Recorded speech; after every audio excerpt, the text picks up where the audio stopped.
Roblox's new ad for their makeup update is both uncanny and terrible. So, if you don't know what I'm talking about, Roblox released an ad for their makeup update a few days ago, and it literally mocks people with acne.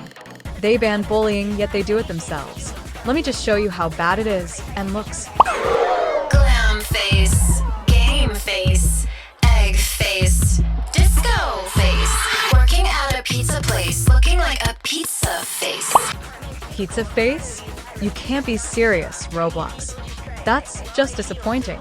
And if I'm being honest, I think people with acne are pretty, but that's all. Later, you guys.